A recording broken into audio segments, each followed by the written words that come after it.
Hoje estamos aqui na GPOS TV, novamente uma grande participação, agora em 2023, do professor Fábio Sobral, professor da Universidade Federal do Ceará, de Economia, e a gente queria fazer uma pergunta, né, básica, elementar na atual conjuntura, que está tão diversa de fato.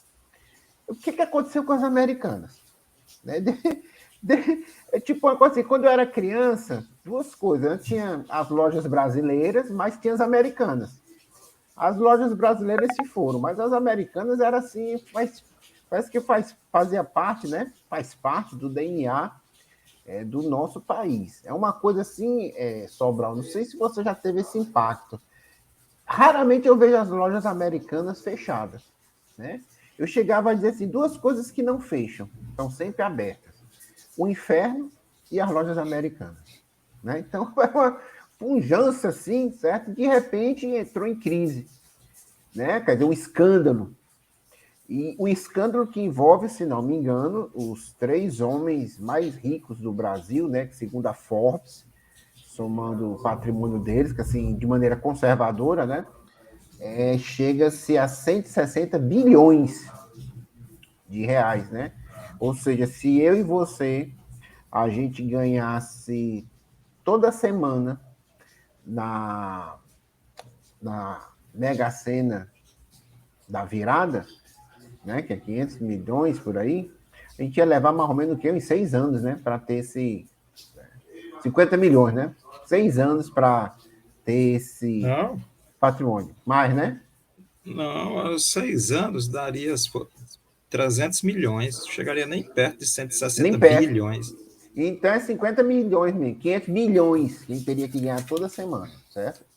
Então, veja, aí eu queria saber o seguinte, porque a imprensa, né, essa imprensa liberal que sempre ataca, né, o setor público, ataca as estatais por incompetência, coloca como exemplo as empresas privadas, os grandes empresários, de repente, sabe, é uma coisa assim esquisita, né? Eu acompanho essa grande imprensa e falam, Sobral, que foi um erro contábil. Uma coisa assim, sabe? Ninguém sabe, né? O que assumiu a presidência do grupo por 10 dias, né? Disse que ainda está estudando, que não sabe, pode Você ser. teria Olha que, aí, você, diz você aí. teria que ganhar 32 anos na Mega Sena da virada para chegar lá. Olha aí, 32 anos na Mega Sena da virada, né? Então, o que acontece? Né? Os caras parecem 31, você vai dar esses detalhes todos, mas o que é que está por detrás disso? Primeiro, explicar o que é que por detrás disso, né? Esse grande golpe que fizeram, né? Quando, inclusive, segundo os balanços, uma diretoria de 20 pessoas chegava a ganhar de 34 a 35 milhões por ano, né? Em cima de lucros fictícios. Rapaz, seriam 320 anos, tá errada a conta ali. Vixe, mano, rapaz, não fala isso não, Sobral, porque aí eu não sei nem que onde Perde é a que eu vou me esperança. aposentar. Perco as esperanças, né? Mas é essa situação. Eu queria saber o seguinte, o que foi que aconteceu primeiro, né? Certo. E se aí cria um clima, né? Esse mecanismo, a gente sabe que, historicamente, Thomas More já dizia, o Marx na acumulação primitiva, que o capitalismo surge no meio de sangue, da bandidagem, da roubalheira. Né? E isso hoje, né? O capital financeiro, o império das corporações, né? Esse tipo de mecanismo é algo normal, natural ou é uma exceção? Eu queria que você tivesse o tempo que for necessário para explicitar isso, né? Se não explicitar, pelo menos resolver algumas questões e botar mais dúvidas nas nossas cabeças. Então, fique à Bem, vontade. bem, bom dia, boa tarde, boa noite, Frederico, a todos e todas que nos assistem. É um prazer estar aqui no canal GPOS também para falar sobre esse tema. É, há, há várias interpretações que eu tenho visto. A primeira é de que foi um erro contábil, mas aí cada vez fica mais nítido de que não foi um erro, é provável que tenha havido uma fraude. O que é que era feito? Era assim, eles compravam produtos dos fornecedores, certo? Compravam produtos e pediu um empréstimo aos bancos para pagar os fornecedores. Né? E aí, esses empréstimos junto aos bancos, eles não colocavam como débito. Não tem aquele método das partidas dobradas da contabilidade? Tem receita e despesas. Eles não colocavam como despesas. Então, apareciam só as vendas ao consumidor e tal, e isso foi virando o que se chama na economia de esqueleto no armário. Você botou um corpo ali dentro do armário, ele está lá, certo? Um esqueleto lá dentro do armário. Né? E foi enchendo de esqueleto, de ossos, até que o armário não comportou e abriu, e os ossos ficaram à mostra. Quer dizer, é uma fraude contábil. E o pior, eles faziam a fraude contábil assim, aparecia o balanço, essas empresas, essas grandes corporações começaram a fazer balanço a cada 3 meses, aí a cada 3 meses aparecia um lucro, certo? Aí eles vendiam ações, o grupo dominante, controlador, vendia ações, mesmo sabendo que tinha prejuízo. As ações no mercado, na Bolsa de Valores, todo mundo dizia, rapaz, as americanas estão dando um lucro danado. Aí o preço da ação aumentava, eles vendiam, tinham um lucro financeiro e ninguém sabia do buraco contábil. Certo? Não sei se está claro. Né?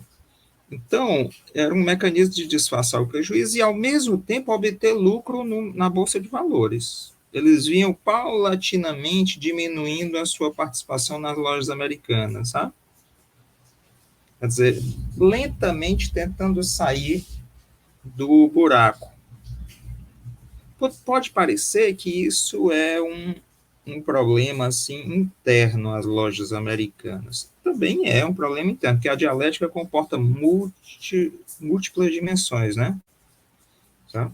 Tem o problema da desonestidade, tem o problema interno de administração, tem o problema da Bolsa de Valores que não foi capaz de captar isso, tem o problema da consultoria, a auditoria que foi contratada, a maior do mundo, a Price WaterhouseCoopers, né, a PwC, disse que não, estava tudo normal, não achou nenhum problema.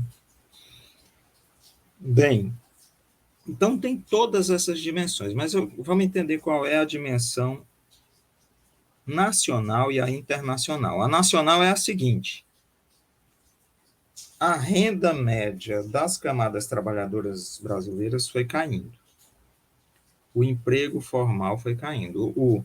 Quando começou o governo do golpista Temer, a renda média das camadas trabalhadoras estava mais ou menos em R$ 3.200.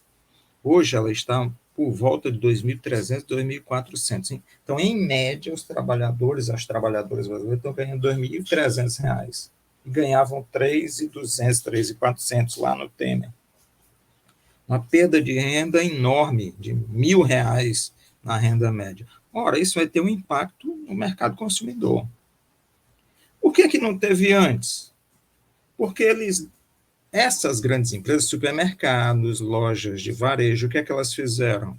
Elas aumentaram os preços, criaram um processo inflacionário, certo? Então, vamos dizer assim, tinha 100 pessoas consumindo produtos a R$2. 100 vezes 2 dá 200, né? Uma receita de 200. Aí, agora, 100 pessoas já não podem comprar o produto, né? Só 70. Se for a R$2, vai dar 140, quer dizer, uma perda de R$60, né? Aí o que é que você faz? Esses 70 ainda podem comprar? Pois vamos subir para R$3 o produto. Entende? Então, 70 vezes 3 dá 210, quer dizer, dá até um lucro maior do que na situação anterior. Mas aí depois só 50 podiam comprar. Aí não, então vamos subir para R$5 o produto. 50 vezes 5, 250 está até melhor. Entende? Mas depois. Ia tornando o mercado consumidor mais restrito, né? Isso. Aí 40 podem comprar. Aí você não pode subir mais para 7, para dar 280. Começa a ficar difícil. As grandes redes de supermercados fizeram isso. Elas estavam, em dezembro, com o menor nível de estoques e de ocupação das prateleiras nas suas lojas, certo? Eu fui nas Americanas antes do Natal, uma das Americanas aqui em Fortaleza, e as estantes eram estreitas, os seus corredores eram estreitos, sabe? Ou seja, havia mais estantes. Agora não, os corredores estavam largos. Às vezes tinham tirado estantes, tinham diminuído o estoque, as prateleiras. Nos supermercados ocorreu a mesma coisa. Quer dizer, o mercado consumidor era menor, a renda era menor, você tinha que vender para poucas pessoas e cobrar muito mais caro por isso, num processo inflacionário. Mas isso tem um limite, certo? Tem um limite. Então, é fruto, primeira conclusão, é fruto de uma situação macroeconômica do país, de um processo inflacionário alto e perda de renda das camadas trabalhadoras. E isso se sustentava numa coisa: se o dólar estivesse subindo, se sustentava isso, certo? Mas se o dólar ficasse estagnado ou começasse a cair internacionalmente, isso não se sustentava mais. Você não tinha como subir os preços dos produtos constantemente. Porque parte desses produtos vem de fora, celular vem de fora, né? Tudo é baseado em dólar, sabe? Mas aí não deu mais. Aí, em certo momento, a equação não fechou, não dava para subir os preços, a taxa de lucro não podia aumentar, o mercado consumidor não aumentava, e aí algumas coisas começam a se tornar visíveis, como a insustentabilidade do negócio. Tá claro? Né? Isso, olha, aí esse é o primeiro aspecto. O segundo aspecto é que esse não é um mecanismo novo, não é uma tecnologia nacional. Após a crise de 2008, alguns falam até que a crise da Bolsa de Alta Tecnologia em 2000 surgiram as empresas chamadas zumbis. As empresas zumbis, elas funcionam assim. Elas não têm mercado suficiente para se sustentar. Elas se sustentam na Bolsa de Valores. Como? O Banco Central dos Estados Unidos, por exemplo, tinha que oferecer juros tão baixos que ela podia pegar empréstimo. Eles ofereciam juros a 0,25% ao ano, certo? Então, o que é que você fazia? Pegava empréstimo a 0,25% ao ano. Mas os preços dos produtos estavam subindo a 4%, 5%. Entende? Então, eu aumentava os preços a 4%, 5%, podia vender os produtos e ainda pagar o empréstimo com lucro. Está claro? Né? Uma diferença de 0,25% para 4% dá 3,75% de lucro.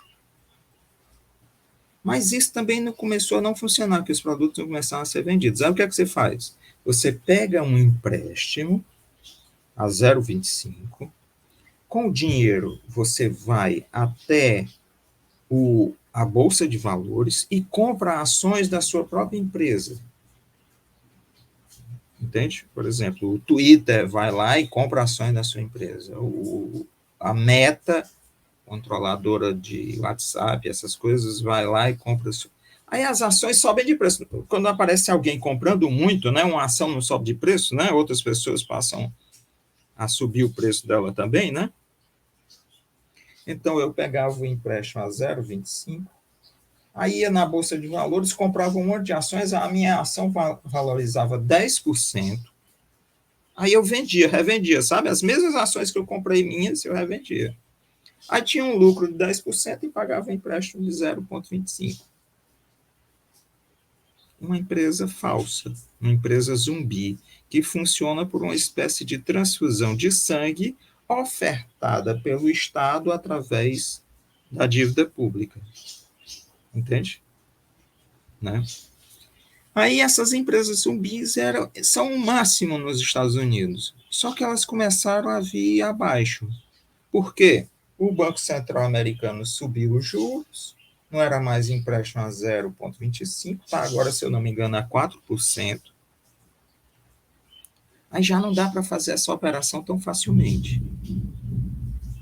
Aí o que é que eles fazem? Começam a entrar em crise, começam a demitir mais de 40 mil pessoas, né, do setor de alta tecnologia, né, começaram a ser demitidos, mesmo nas grandes, Facebook,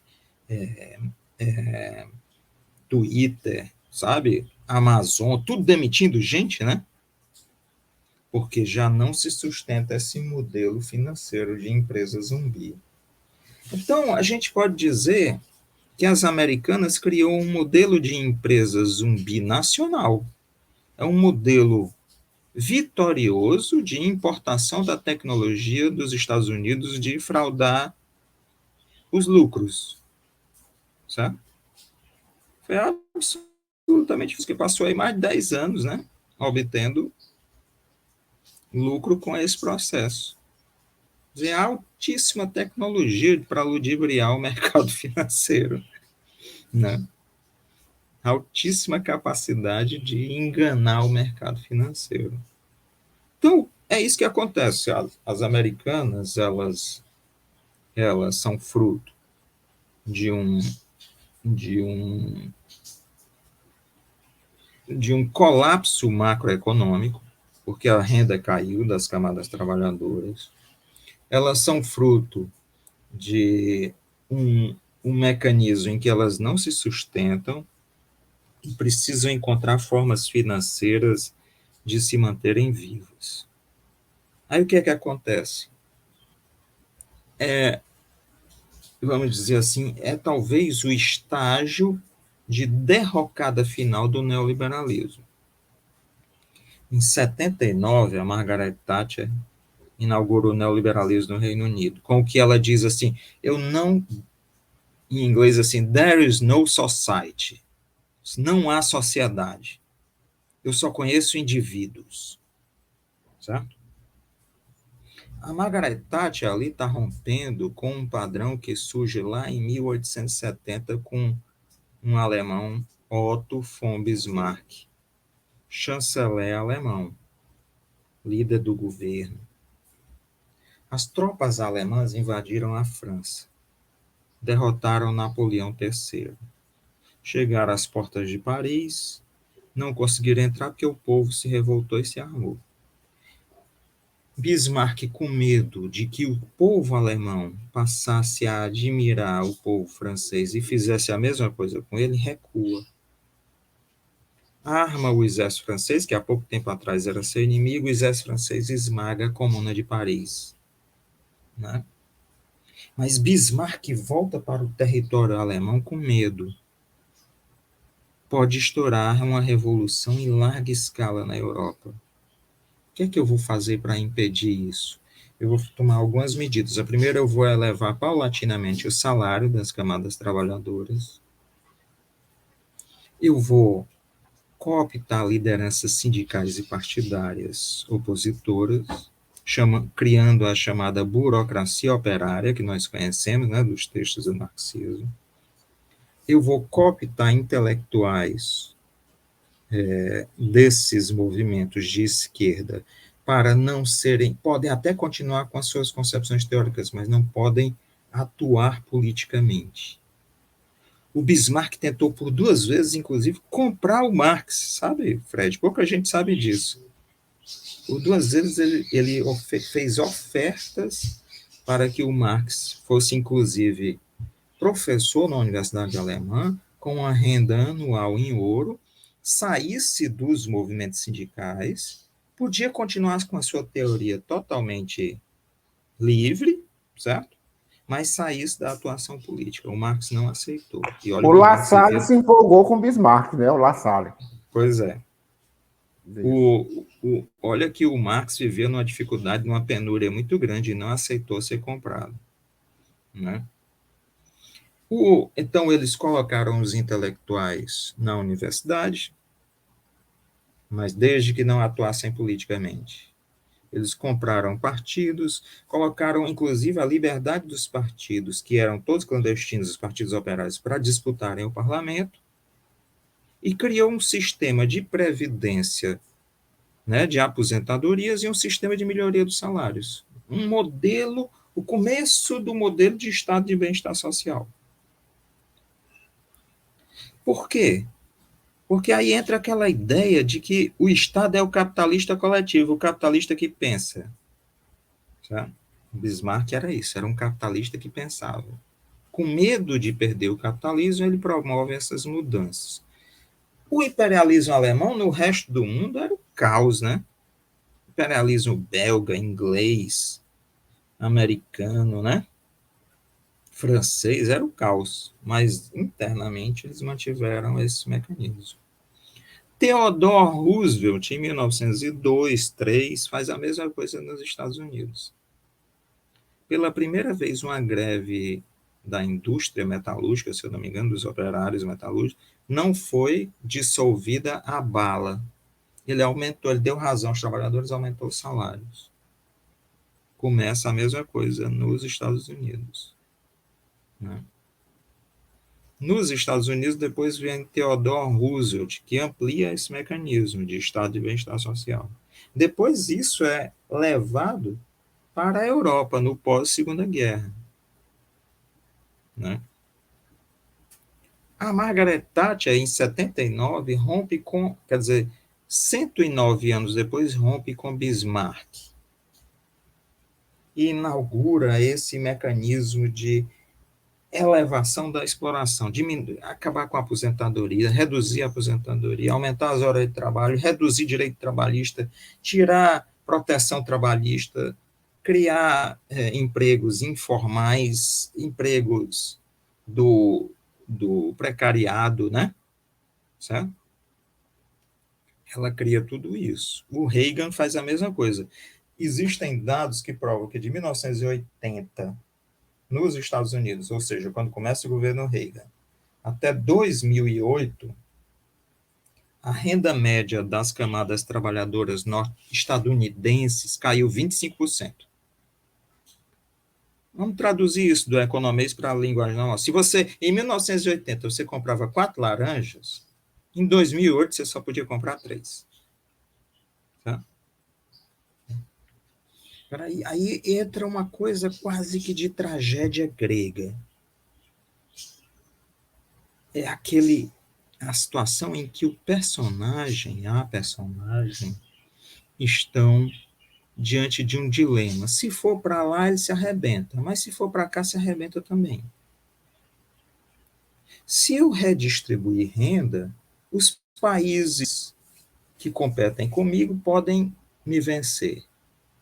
Se eu não redistribuir renda, as empresas podem quebrar e podem ocorrer, inclusive, conflitos sociais em larga escala. Certo? É um dilema insolúvel. Insolúvel. Né? E aí nós temos essa situação no mundo, a situação em que as empresas, para superar o dilema, criaram esse mecanismo dentro do Banco Central americano. O Banco Central americano jogava dinheiro para financiar o funcionamento dessas empresas zumbis. Entende? Aqui no Brasil, as americanas arranjaram um esquema paralelo, né? Um esquema com os bancos e escondendo na contabilidade. Mas é o mesmo esquema. Está clara a situação? Tá, Sobral. Você realmente. A gente pede uma coisa, você dá um quadro geral. Porque você tornou compreensível uma coisa que é vendida como ou um erro contábil, que acho que só quem é bobo acredita, ou um desvio moral, né? Que é elevado, agora pode ver isso, né? Mas você tornou explicativo esse mecanismo das americanas. Né? O Marx vai dizer, por exemplo, quando ele vai num dos prefácios ao Capital, ele vai dizer o seguinte: eu vou trabalhar com os empresários, com os burgueses ou com os trabalhadores como máscaras de relações sociais, né? Isso foi muito mal interpretado por uma escola estruturalista, né, que achava que não existia subjetividade, né? Mas o que ele está dizendo é o seguinte: eu Sim. vou estudar, eu vou trabalhar, né, independente dessas questões morais, mas como sujeitos que estão subordinados a uma lógica do capital. Então você explicitou uma coisa interessantíssima, né, muito importante, que isso que acontece com as americanas, que foi dentro desse contexto de queda de renda, que tem um outro contexto maior, né, que é a forma de funcionamento do capitalismo hoje, dominado pelas corporações, né? E dentro disso você tem um poder significativo da agiotagem financeira. Eu não vou falar agiotagem financeira, porque quando a gente fala assim, capital financeiro, as pessoas pensam que é só bancário, né? Mas não é essa concepção, né? Porque é Não. uma coisa entrelaçada, né? Mas Uhum. então você coloca o seguinte, que foi um mecanismo das americanas, que é um mecanismo que é utilizado por empresas chamadas empresas UBI, que tem nos Estados Unidos, pode ter em outros países também, que é a maneira de, vamos dizer assim, a forma de existir nesse contexto capitalista. Então você já colocou uma coisa interessante, que as americanas podem ser apenas a ponta do iceberg, né, no sentido que Sim. algum mecanismo que foi revelado. Né? Tem um senhor aí, você deve conhecer, que ele é um dos. Ele vive de aplicar em bolsa. Né? E, Uhum. claro, o cara é liberal, liberal defende o capital financeiro, mas ele disse uma coisa interessante. Ele disse: essas empresas do varejo quebram e vão quebrar. Ele vai dizer, porque eu só invisto em empresa, ele diz isso, que produz riqueza. Ou seja, eu invisto em quem produz o ventilador, não em quem vende o ventilador. Aí ele explicou a maneira dele, burguesa, como é que as coisas Você quer? funcionam. Pois é, como chega a um limite. Né? Mas você foi mais profundo ainda e associou isso à lógica do capitalismo. Então, como é que você identificou o problema?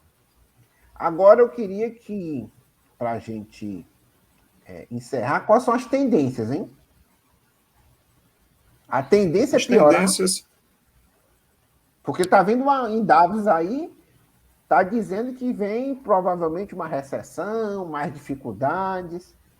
A renda vai ter a cair, então vai ter mais pressão para esse tipo de mecanismo, para a agiotagem financeira, ou não? Como é que você vê? A crise vai se Eu vou, aprofundar? eu vou dividir em internacional e nacional. É óbvio que Pois o não. capitalismo é um só, Uhum, mas a gente tem que ver a dialética, as coisas não são correto. homogêneas, né? Uhum. É desigual e combinado, já dizia Isso. o Trotsky, né? Uhum. Então, é assim, internacionalmente, se os bancos, como os dos Estados Unidos, se o Banco Central Americano, o Banco da Reserva Federal, o Federal Reserve, continuar aumentando os juros, esse esquema vai explodir as empresas zumbis americanas. Explodir numa crise violentíssima. Percebendo isso, o Banco Central japonês já disse que não vai fazer isso não. Sabe? Já não vai fazer e tal. Os bancos centrais europeus estão com medo, elevando a taxa de juros lentamente, com medo de quebrar esse esquema. Empresa que pega dinheiro no banco para levar para a bolsa de valores, comprar suas ações, a ação sobe de preço, aí vai, revende sua ação, tem lucro, certo? Então, e a Europa ainda enfrenta o problema da elevação dos custos de energia, com o gás ficou super caro, né? Então, a guerra na Ucrânia fez com que eles tivessem elevação dos custos da produção. Então, nessa região que se chama nesse complexo de países capitalistas alinhados aos Estados Unidos, há uma grande possibilidade de crise em larga escala. Essa é a situação internacional. Certo? Por que eles vão cair na crise? Porque eles já jogaram tanto dinheiro, Fred, desde 2008, para salvar essas empresas, que se eles continuarem jogando, vai ficar tão saturado de dólar que o dólar pode chegar à situação em que ele se desvalorize imensamente, certo? É como se tivesse assim, ao invés de ter um, um caixinho de bananas, o Banco Central lançasse assim 25 caminhões de banana, né? Certo? É isso. Agora, nacionalmente, alguns capitalistas aqui são muito vivos, sabe? Quem? Eu vou dar uma gradação. O mais esperto deles é o André Lara Rezende. O André Lara Rezende viu que esse esquema ia explodir e disse: olha, como o Banco Central aqui não sustentou essas empresas, tem espaço ainda para elevar os salários e recompor o mercado. Certo? Então, nós temos que apoiar, inclusive, a candidatura Lula, que é a única que vai redistribuir renda. Certo? O André Lara Rezende é essa visão. O André Lara Rezende diz isso em alguns livros. Eu tô meio esquecido, mas um deles é Juros, Moeda e Ortodoxia. Certo? Uma outra pessoa super esperta e que percebeu isso, mas não escreveu abertamente sobre isso, é o Pércio Arida. Coincidentemente, o parceiro dele na criação do Plano Real, que era chamado Plano Larida, né? Lara e Arida. Né? Eles dois perceberam esse mecanismo. Uma terceira pessoa, que foi presidente do Banco Central na gestão final do Fernando Henrique Cardoso, percebeu mais ou menos, que foi o Armínio Fraga. Certo? Percebeu mais ou menos, porque ele é assim meio confuso. Ele fica uma hora levantando os preceitos neoliberais, outra hora defendendo redistribuição de renda. Certo? Mas a camada capitalista que pensa aqui no Brasil percebeu que se continuasse com o Bolsonaro ia para o buraco. Né? Então, pode ser que... O que é que eu estou querendo dizer? Há uma grande possibilidade de crise nos mercados capitalistas desenvolvidos.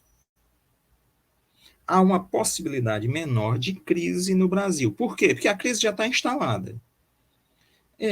Riachuelo fechando fábrica, a IOC fechando fábrica, a Americanas fechando praticamente as portas, e assim sucessivamente, a Toyota saindo do Brasil. Mais 6 meses de governo Bolsonaro e o país entrava em colapso total, sabe? Total, generalizado, em escala assim, impensável. Né? Então, o governo Lula pode ser que permita uma, uma sobrevivência desse capitalismo aqui instalado por meio da redistribuição de renda e da recomposição dos salários. Essas são as previsões do pai Fábio.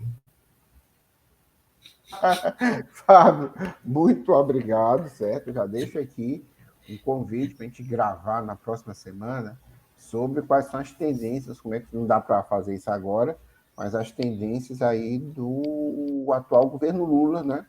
Do ponto de vista econômico, e necessariamente se a economia também é política. Gostaria de agradecer a sua presença. Eu sempre digo aos meus alunos, a economia é política. Exatamente. Então, vocês que nos assistiram aqui no GEPOS TV, né, deem um clique, deem um like, certo? Envie, compartilhe esse vídeo, né? Façam questionamentos, façam perguntas, que a gente coleta para uma próxima conversa com o Sobral. E não esqueçam de se inscrever em nosso canal.